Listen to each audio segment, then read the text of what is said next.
You have two options to choose from when drawing up the area you plan to search within.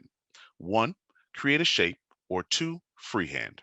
First, I will demonstrate how to draw your boundaries using create a shape. Select this option in the upper right-hand corner of the map and begin creating your shape. Click each time you would like to drop a point and designate a boundary. When you are satisfied with your shape, return to your first point and double-click to create your polygon. Alternatively, use the freehand option by holding down your mouse, dragging it over the desired boundary line, and release once you're satisfied with the polygon you've created.